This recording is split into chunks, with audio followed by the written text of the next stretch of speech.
Retired, untired, rehired. I retired in '83, and we're in '85. I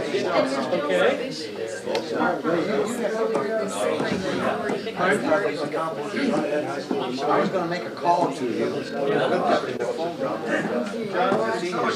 You know how to find us?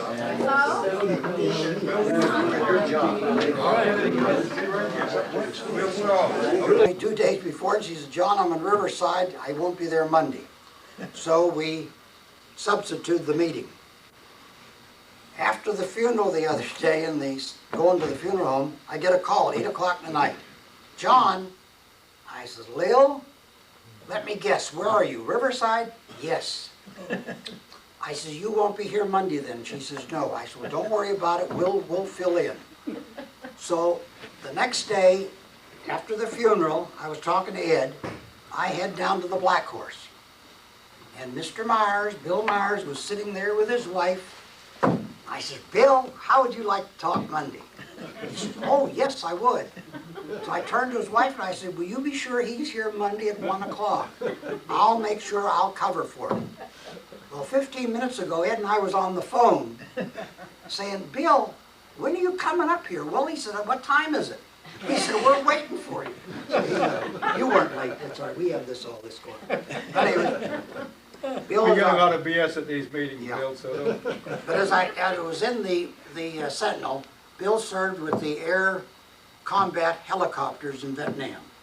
And we talked a little bit about him, and we wanted to get him to speak. And since we missed him in December, why, this has been the opportune time to have Bill come. So, Bill, the floor is yours. Thank you, John. Relax, enjoy yourself. We're all friends. First of all, let me say I should be applauding you.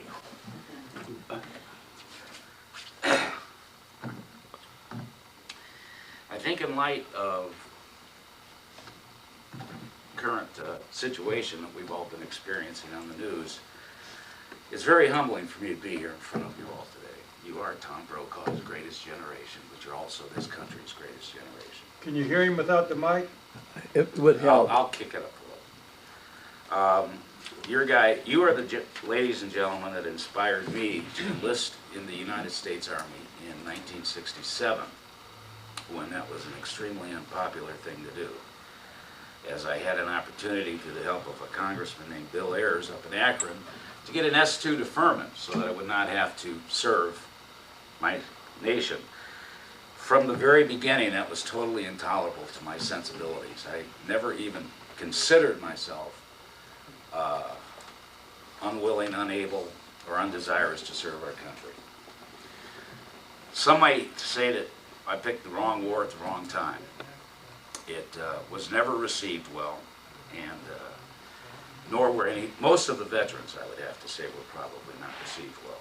When we look at the tactics, when we look at the strategies that are employed today, you can look back on Vietnam and consider it to probably have been the worst military adventure that this nation had ever involved itself with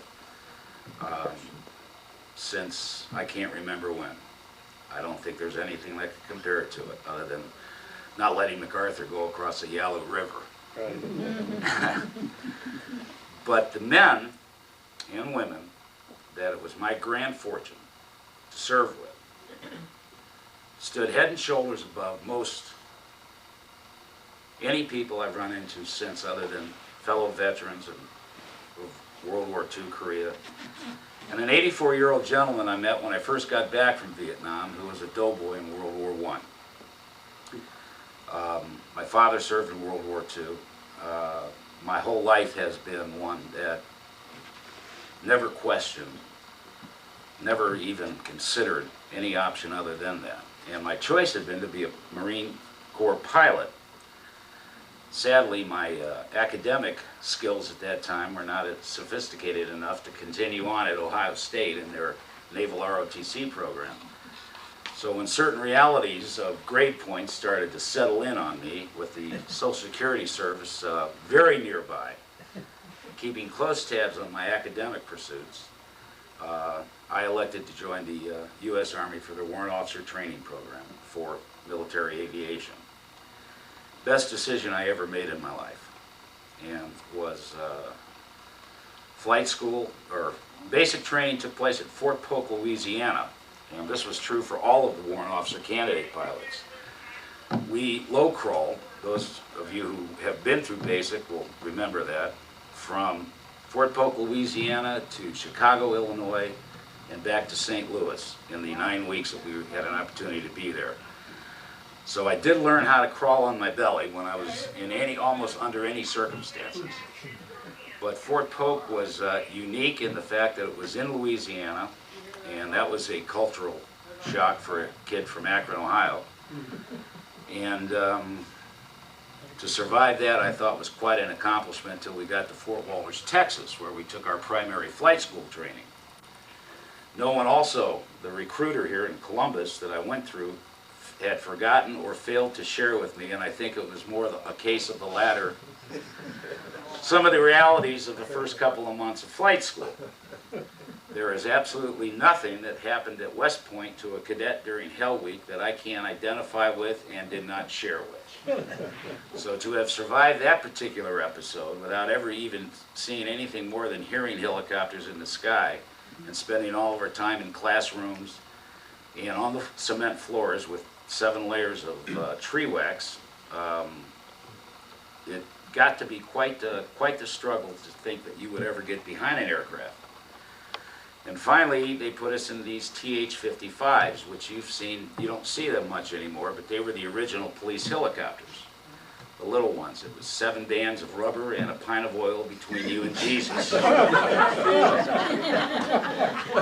is where we would develop our aviation skills. And I took my own good time to develop this, I can assure you. But then we went on to Fort Rucker, Alabama for our primary flight school training, which really separated every concept of aviation, I thought, and started to put some of the idea of the training that we had received was very well connected to the finest flying machine I think was ever made, but I'm sure any pilot from World War II would say the same thing about their fighters and about the aircraft they flew. I flew the UH-1H and trained in the UH-1D, or they're the uncle to the one I flew in Vietnam, and found out I could do just about anything I wanted to with it, which proved, as circumstances would unfold, to be a very opportune situation for it. Excellent instructors, excellent morale, finest people I've ever known. The routine at this particular time is upon graduation, you received your orders, and they were all pretty standard, unless you had an uncle that was with general staff and you were going to Germany for your first tour. Everyone pretty much had a rubber stamp called Vietnam on it. Much to my surprise, I found out that I was given, there were too many pilots flooding the units over there, so they sent me to Fort Sill, Oklahoma for 3 months. And this gave me a chance to see what a stateside officer's duty would be like. And it wasn't at all very appealing. It was much like that old Cosby joke about being ready in the locker room from your coach giving you the pep talk, and then everyone runs to the door and it's locked. So we spent 3 months putting on weight and pretending like we were going to avoid the inevitable, but at the same time that always made us feel bad because all of us wanted to get into the inevitable. And 3 months later we certainly were. I got off a C-130, or a C-117, I believe it was, at a place called Phu Hep, Vietnam, for absolutely no reason whatsoever. What they would do was they would put all these pilots out of, after we arrived in Da Nang, on a luxury airliner that was crammed with 300 guys in a 727. So if you're familiar with that, you might understand the facilities there were overtaxed at best. Nobody drank much. But when we arrived in Da Nang, we were just put in this big hangar, and the next day we got these travel orders, and 2 days later we're in this transport, And everyone was just getting off whenever they wanted to, and that's what I did. I landed in this place, a beautiful spot on the coast, nice beaches. I figured, well, this is as good as any, and before I knew it, I found myself in the 137th Assault Helicopter Company out of Fort Hood, Texas, which had arrived in Vietnam just 2 years prior to my getting there. This was in January of 1970. And it was the easiest assignment I ever had in getting assigned to this company, because I just walked in and said, where do I sign up? I was kind of surprised about that there wasn't a little more organization in the dispensing of such grand talent as these young pilots out of Fort Rucker, Alabama, and the 3 months flight time I also had accrued in Fort Sill, Oklahoma. As it turned out, this again was a fortuitous and excellent decision. The 137th was, as I say, was an assault helicopter company, which meant it was not attached to any unit like the 1st Cav or anything else. We were basically a separated company that would be assigned tasks that people either didn't want or they needed additional aircraft to support it. As a result, we flew an awful lot for the Tiger Rock Division, the White Horse Korean divisions, the Tiger Rock and White Horse, they were Korean. We flew a lot with the 3rd Infantry Division, which is making grand headlines today, and I'm awfully proud of those guys. And we flew an awful lot with the South Vietnamese Army, which there's that old saying about any rifle in the South Vietnamese Army is a great buy because it's only been dropped once and never fired. And sadly, I found that to be the case more often than not. When thinking about what we were going to discuss here, I was thinking that it would probably not behoove any of us to get into some of the harsher realities of our service. Suffice to say that anyone who's seen combat in this room can appreciate and understand what a 20-year-old with the responsibility of 3 other lives, my crew, and the lives of any of the wounded that were put on my aircraft or anything else, it's all pretty much the same, I think. I think the young boys over in Iraq now have also experienced a reality that none of us can believe when it's happening, but all of us say, better he than me. And that may sound selfish, but I don't think it is anymore. The 134th was a company that got to see an awful lot of combat as a result of the fact that we were the TDY. We were let them do it. Like I say, we either did one of 2 things. We either flew extremely boring missions or missions that other people didn't want. It took us into areas like Dak To, which is northeast of Pleiku in the Idrang Valley. It took us to places like Cambodia during Mr. Nixon's foray over there in August of 1970. And more often than not, after a 14-hour day, it took this 20-year-old. I turned 21 in June of 1970. And I had had 6 months tour already under my belt. So more often than not, it took me in to see and sit down with Dr. John Dewars on occasion, which was a relationship that helped a lot of us get through, sadly, some of the harsher realities of the day. But there's many stories that we had. We tried to build a swimming pool, which in a sandy soil is a very difficult enterprise. I struck up a grand friendship with a lieutenant that was in charge of the MACV unit, which was essentially the militia force organizers, military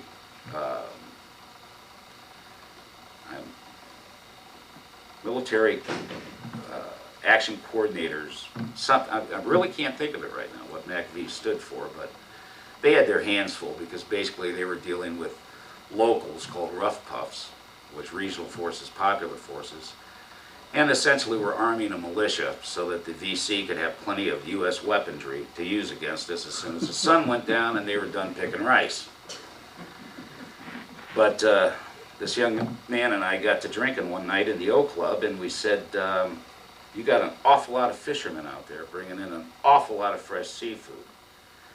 And until you've seen some of the prawns, I can't call them shrimp, that were probably this long and that big around at the neck. And lobsters, they were Pacific lobsters. They didn't have claws, but they had giant tails that were probably this wide and this long. And this guy said, I've got so much seafood, I've had so much seafood, and I've got access to so much seafood that, you know, there's a shame we can't do anything about it. Well, in the morning when we would take off on our missions between 5:30 and 6 o'clock, if we were flying up north to Pleiku or Ankei or LZ English, we'd fly up deadhead, empty. You know, we generally had to get there first for the mission. And so whenever I was going to Pleiku, I kept thinking, you know, this is a shame that we cannot facilitate and not taking advantage of our PO&L. The Officers Club at Pleiku with this young man on the coast and some fresh seafood. And if things go well, we could even do that for the enlisted men and the NCOs. So what we did was load that baby up every time we had a flight up to Pleiku, and it got to be quite a popular experience. It probably is what led me into the restaurant business, I don't know. But I can tell you this, I've never seen seafood like anything like that before. And when some of those guys would come in off the field, the first night they were there, which we had to overnight in Pleiku, to see their faces when they walked into the O Club, to see the menus that they could have and everything else. It was actually quite rewarding, and we kept it well below market value. So there were not any excessive wartime profits being made off this enterprise. You can't get any of those for the black oil, can you? If I could, they'd already be there, believe me. There just isn't a lot of fresh seafood coming over from Vietnam. I haven't been able to figure that out. Speaking of Vietnam, it was probably the most beautiful country that I've ever seen anywhere. And I've had an opportunity to see quite a few since then. The coastlines, the lagoons, the beaches, the beautiful mountains were just amazing. And surprisingly enough, while they were rather inured of us, many of the people I met over there were quite fantastic as well. I think their problem was they knew they were caught in the middle of something they had absolutely no control over. And as a result of that, and since I was there in the 8th and 9th year of that conflict, my guess is, and I think it's a safe one, that they just didn't care anymore. And it pretty much became a situation of where when you don't have that kind of sense of support from people who are unquestionably confused about whether the corruption from the South Vietnamese government could be worse, any more worse than the nationalism that the North Vietnamese wanted. Another grand line from a movie was, "This is the greatest experience we'll ever have in our lives. The problem is we were fighting for the wrong side." And just a sidebar on that, from what Ed and John were saying about the history books. My daughter's class, she's now 23, I believe she was around 12, had asked if any of the parents had been Vietnam veterans, and she was going to Perry over in Worthington. And surprisingly, there were only 2 or 3 people that raised their hands in her class. And this teacher at this time, or the impression I got from the letter I got from, was they wanted to have someone who had been there to come in and do pretty much what I'm talking about here today. But they needed to have a performa program prior to this so that they could make sure it agreed with their curriculum. Now, in her history book, Vietnam got an entire paragraph. And that was 12 years of our nation's history that was being related. So I was rather impressed with this guy asking me. And I went in and we sat down and we talked about it, and he read this paper that I had written out for him, and he said, "You know, this is not really what I was looking for." And what I was sharing with him was the fact that just because I had been in Vietnam did not mean that I was a political expert on it, did not mean that I had this overall view that I was to be invested with simply because I served in 2 Corps flying a helicopter. I did have impressions, I did have my own opinions, but that's all they were, and that's all they amounted to.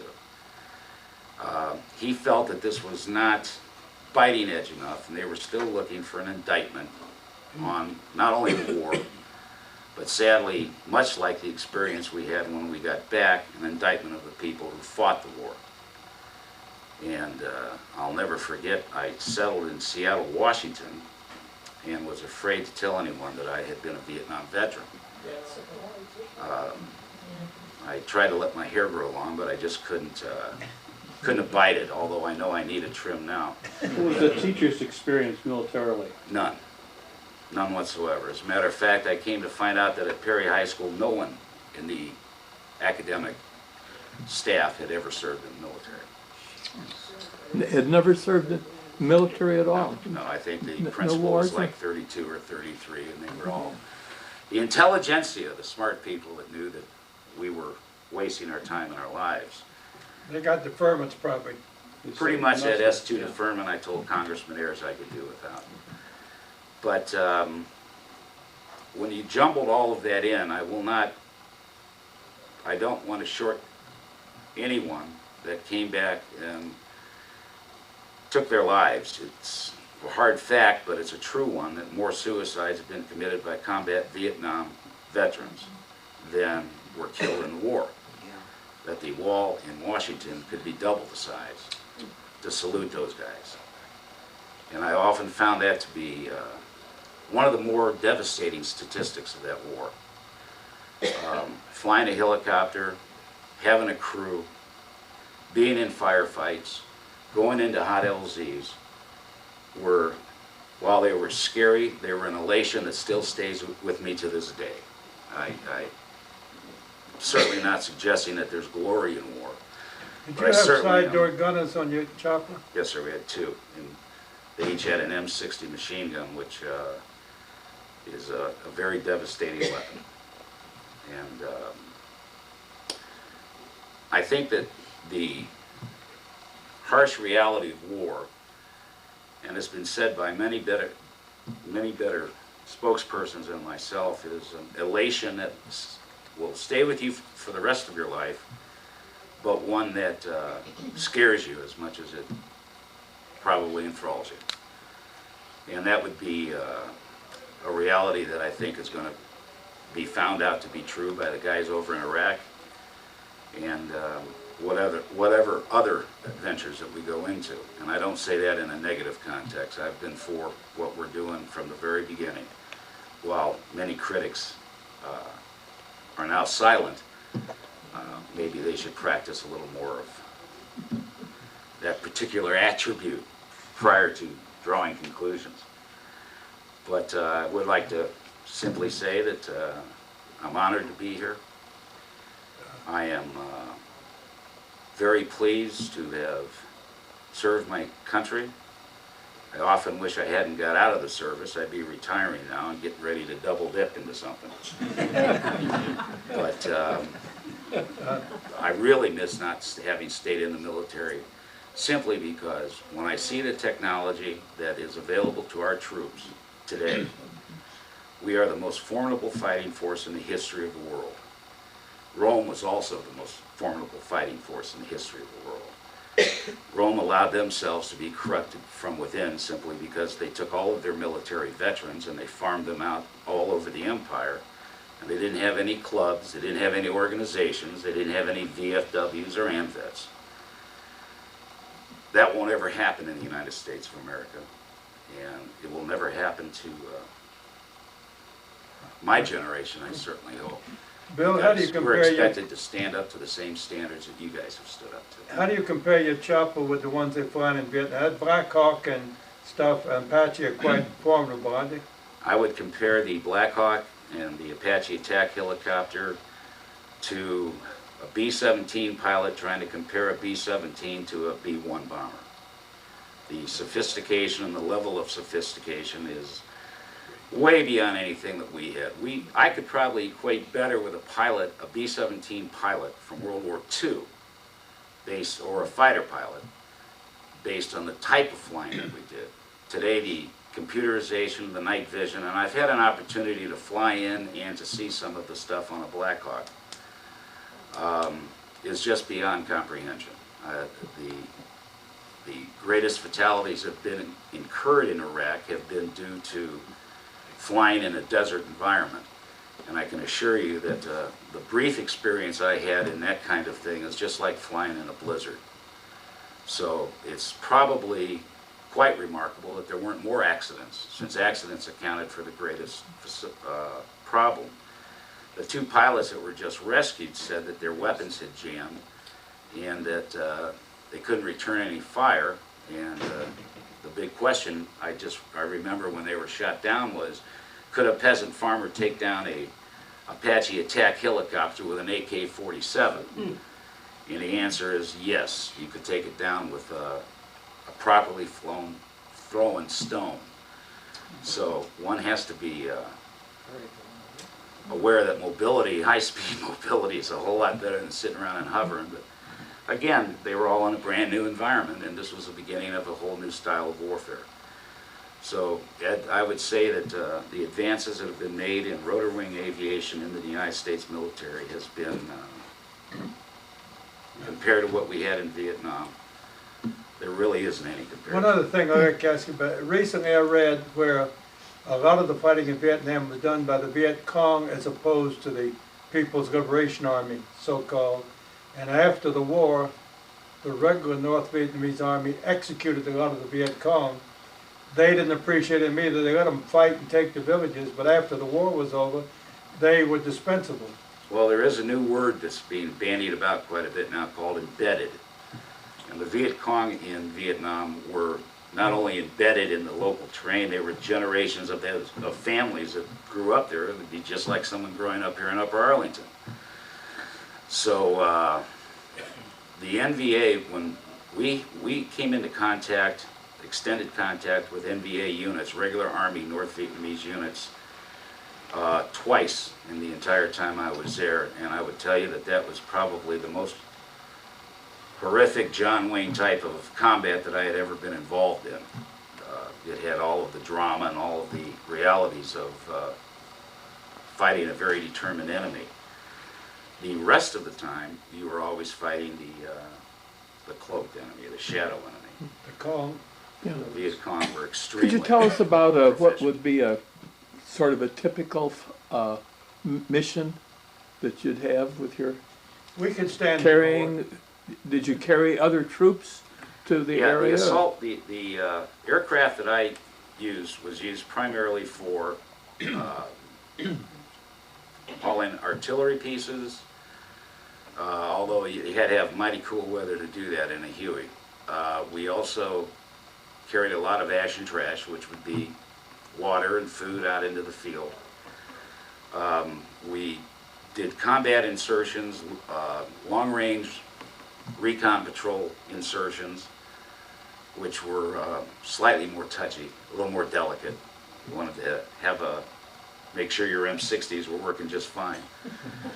And then you had these big battalion-sized movements into the bush where the 134th would usually be the one that gets to be in the front, since we weren't any of the regular units, as I said earlier, and we'd get an opportunity to go into the hot LZs and stuff like that, which meant that you had your gunship support coming in from behind you. I do have one interesting Yours combat was not story. then what you'd call a gunship at all. No, I flew gunships when I first got there, and the old adage about wartime combat flight, that is that it's hours and hours of boredom, you know, highlighted by seconds of sheer panic, was even more true in the gunships. Gunships would be sent out to certain areas and have to sit around and drink coffee all day waiting if they were going to be called on, so that they would be within striking, 5-minute striking distance of wherever they'd be called to. And I ended up coming back from Vietnam with 1,995 flight hours, combat flight hours, which was a good bit, relatively speaking. A gunship pilot might come back with 400 to 600 if he was lucky. So I really just didn't want to sit around for a year waiting for those moments of panic, I elected to get a little more involved in it. So I moved out of gunships and I moved into the Hueys. Well, you're talking about the hot LZs. Was that something like we see on TV where Puff the Magic Dragon would cover some of your fannies? Yes. I don't know, people explain what Puff the Magic Well, Dragon is. Puff is a C-130 that was equipped at the time with, I believe they had 4 or 6 miniguns, a 20 millimeter cannon, and a 30 millimeter cannon Those as were well. Gatling guns, weren't they? They were the Gatling guns. They were able to put out 6,000 rounds a minute. And essentially in one pass you could put one 7.62 round into every square inch of a football field. Which would be nice if you ever ran into any of the enemy in football fields, but we were fighting in triple canopy jungle. So it didn't, I only heard of it happening once, and that was in '68 during Tet. We had another pilot, a captain that was in our outfit that joined us that said he had just, was just coming around back into the heliport to rearm and refuel.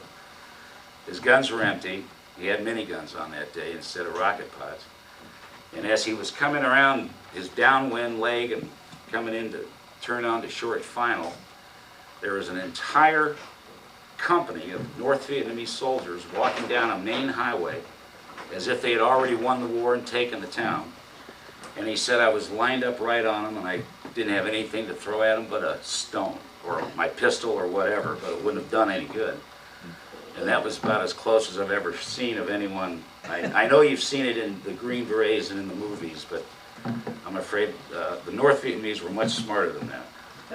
They didn't congregate on the football field for you to see They that. generally, they were generally, well, like I said earlier, the North Vietnamese were some pretty hard-bitten fellows.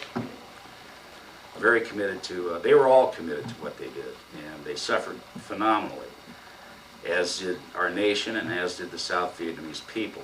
And for the year of 1970 that I was there was nothing I can tell you that was encouraging, like it was another step towards ending the war or anything else. It was just one of those 12 years where for 12 months you just sat there and hoped that you were going to make it through. And it didn't really get to you until you became the short timer. Now a short timer over there is someone that has 100 days or less. And an enterprising young man developed this calendar that would display a well-proportioned young woman in scantily clad attire, or no attire possibly, and her figure was divided into 99 little squares. And you would put in this little color on each square as each day went by. I passed on that because frankly when you're that short, I really didn't want to know how much time I had left. I really didn't want to have to start thinking about going home. And the smart people didn't. It was just a kind of an accounting procedure that you wanted to pass because you weren't really interested in, if you were smart anyways, at least I thought so, if you were really interested in seeing that 99th day come to fruition, the only time you wanted to put that little color dot into that particular square was on the 99th day, not leading up to it. Gave you less to have to worry about. One other thing. And if anyone else has any questions, I can only... Have you an opinion as to why the North Vietnamese were more dedicated than the South Vietnamese soldier? Yes, I do. They were fighting for their country. The entire military, political, ideological objectives, I think, that the United States had were misdirected, misconceived, and misinterpreted. And it's no small coincidence, in my opinion, at the conclusion of World War II, Ho Chi Minh came to the Paris Peace Conference, a peace conference, and had asked the Allies for help, and was turned down, obviously, because the French wanted to recolonize South Vietnam. Yeah. And I think that while they were vicious and true allies of ours during the Second World War to rid Southeast Asia of the Japanese. They were probably felt as equally turned on by us and the Allies at the end of World War II. And I think it started a wave of nationalism that sustained them certainly a lot longer than it sustained us, because we really had no real reason to be there. And I think history has proven that we don't. Why 58,000 of our sons and friends now grace that wall in Washington has always been perplexing to me. I never questioned, nor did most of the men I served with, that we shouldn't be there, simply because that was our duty. But ultimately, history, I think, is proving that that was an exercise in futility that I'm sure was as frustrating for the people back home as it was for the people that were over there. There was a lot of corruption in South Vietnam too that the people didn't dig, wasn't it? Well, the biggest thing that I found that probably sticks with me the greatest on the level of corruption, there was corruption on every level. There wasn't anything about South Vietnam or the military or the government or the United States or anything else that wasn't extremely corrupt relative to conducting business. And the thing that always upset me as I look back on that topic was that many of the South Vietnamese commanders would never tell the families that their sons had been killed, so that they would continue to get, because the money in the South Vietnamese army went to the commander and then was doled out to his troops, as if he received a personal check once a month from the government. So many commanders in the field were able to go through however many years of conflict there were and never suffer a single combat casualty. I would say probably, if not all of them, most of them. And that I always found to be slightly disconcerting. Bill, do you have an opinion about MIAs or prisoners? Yes, sir, I or the do. background of what you heard or saw? I think that we left anywhere between 1,500 and 2,500 people over there. And I think that they're probably all passed away by now. And I think that it has, that is another insult to injury that I think that the Vietnamese, or the Vietnam War military man has had to suffer and live with. And I think anybody that was over there and close enough to combat knew that. Helicopter pilots were not considered much other than a bounty. The modus operandi was that if you were captured, you better have enough weaponry to make your Custer's last stand, because your head was worth 25 American dollars. So there weren't a lot of helicopter POWs. As a matter of fact, when the final tally of the POWs came back in 73 or 4, there was only one helicopter pilot amongst all of the other pilots. So getting captured was always something that really wasn't anything to look forward to. So we outfitted ourselves with what I'd call auxiliary insurance relative to some of the weaponry which might not have been government issue necessarily. Do you think RG2 or intelligence or the natives or the help that we had were available? Did we know of disposed soldiers, or was that still an unknown? I think of the MIAs? Yeah. Oh yeah, I'm quite convinced that it's probably not as sophisticated as it is now, but it was in its infancy stages then. As they say, every war, the technology of every war goes on to improve the technology and the safety of the troops in the next one. But there were many, many signs. There were many, many signs. And it was fruitless to try to do anything. I'm a life member of the Vietnam Helicopter Pilots Association, the Vietnam Vets of America, and they have always kept the POW-MIA issue on a high priority. As a matter of fact, you might remember a few years ago that Columbus International Airport had the flags of the world hanging down the median strip. And for some reason, the North Vietnamese flag, which was run up, was constantly disappearing. And that was the brother of an MIA, who was a very good friend of mine. I believe we got an MIA flag flying in front of our flag out in front of you.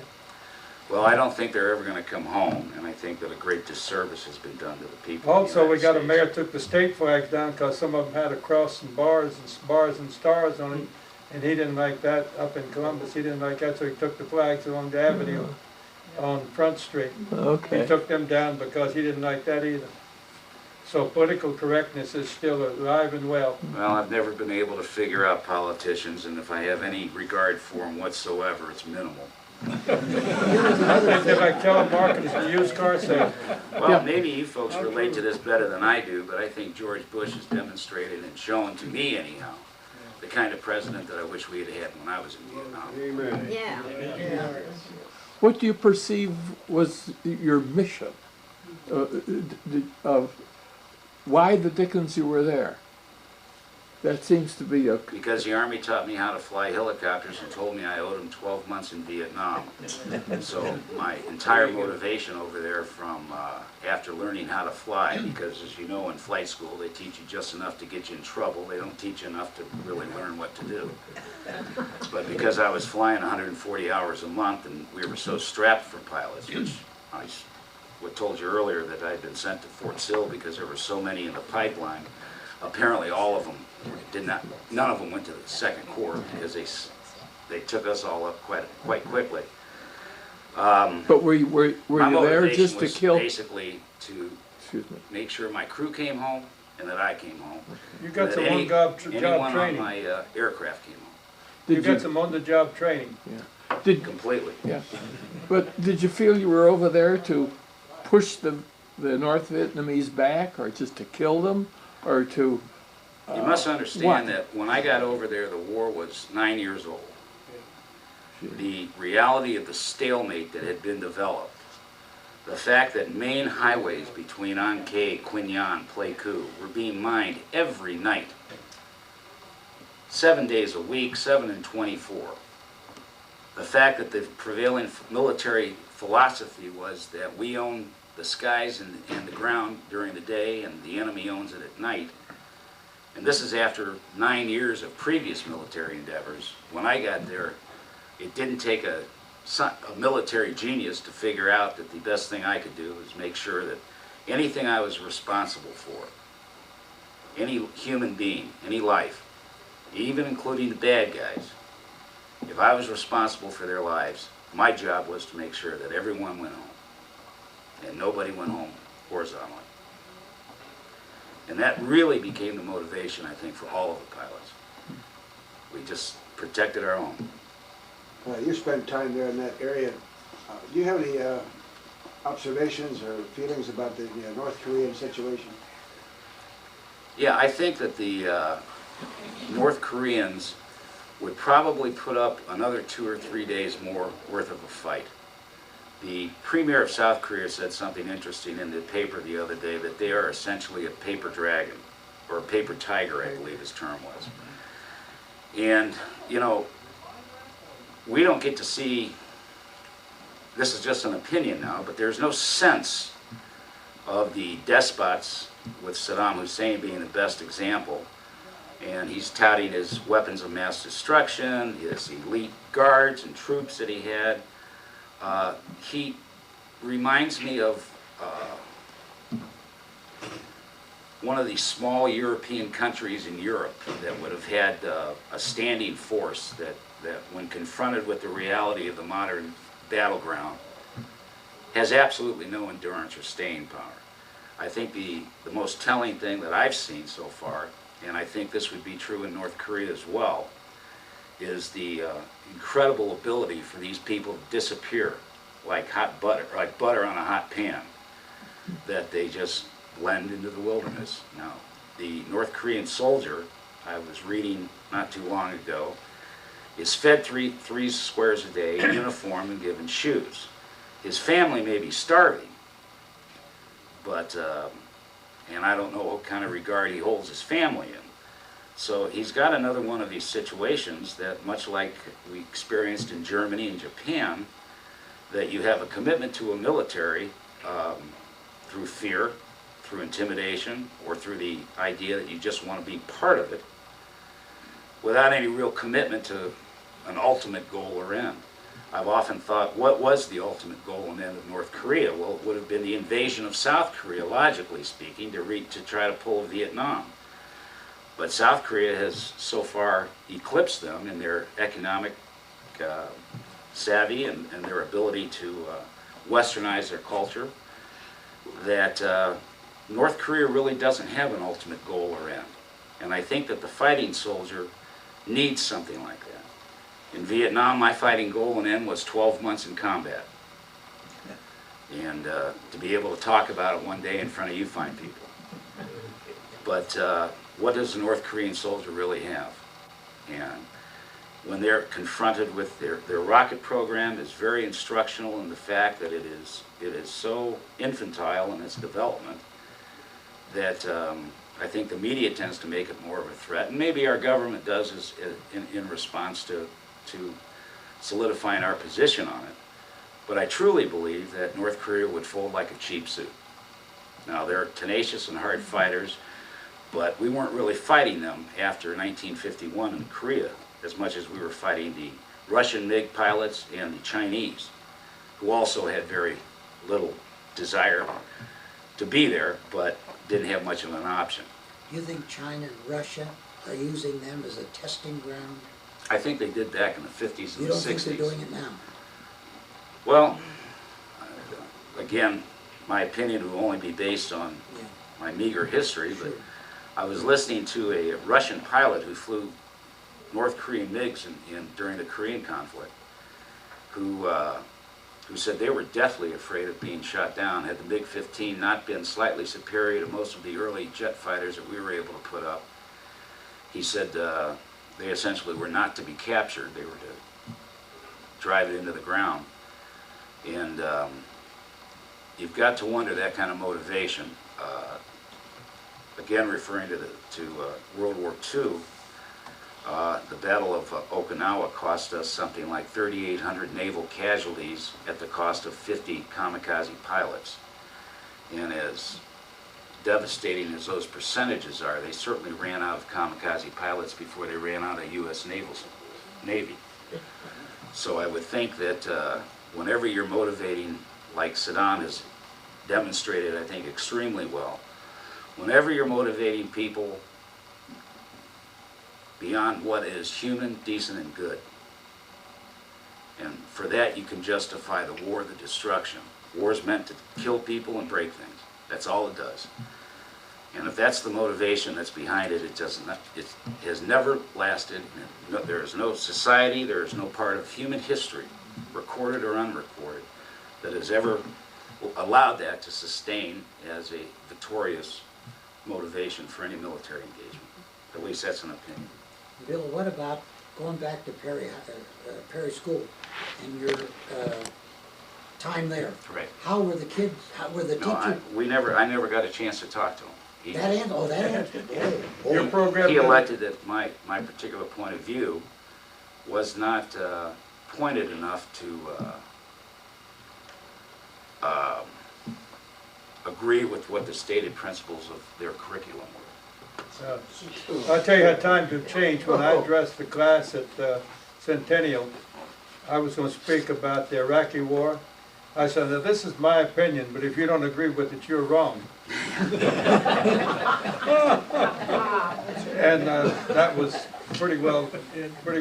I heard on TV It's this like morning. Henry Ford said, you can have any color Model T you want as long as it's black. I heard on TV this morning that the shops are closed in North Vietnam, the people are starving, the only people well fed are the soldiers, and Kim Il-sung has not been heard from for several days. He thinks George Bush has got him in his sights. I would imagine he's probably seriously rethinking his previous You position. think he's digging his bunker deeper? Well, as I say, there's absolutely no advantage. There's nothing that can win, and I don't understand the ego of those people in the sense of leadership that has unquestionable and unlimited power. But I would think that a human being would have to sit down and try to conclude in his own mind you know, what ultimately is the end? Apparently Saddam Hussein didn't. I don't think he was ever in Iraq from the beginning. I think he's already been well ensconced somewhere in a palace in Syria, possibly. But, you know, what ultimately is the goal? And again, when the troops, these vaunted Republic Guards and all these people that were supposed to put up such a fight, even at Kirkuk here the last day or two, they're all gone because they're not motivated. And Stephen Ambrose, who just recently passed away, said that it was the small fighting unit of the American infantrymen that won us the victory at D-Day and ultimately the war. And he was not taking anything away from the Navy or the Air Forces. But I don't want to have anybody. Well, the Navy got him there. Yeah, the Navy got him. Well, as my friend said, we were the best one-way transportation you ever had. But the point he was making when he said that was that in the German army, that initiative was disallowed, discouraged, and oftentimes punished, so that there had to be clearances from above. And this is exactly what we did in Vietnam. We actually adopted what would be the German army political correctness philosophy to engage anywhere, almost. So when Ambrose said that, it put all of the reality of what being a soldier in any army is and what your motivation is. And I think, as God would have it, it's our army that has proven to be properly motivated.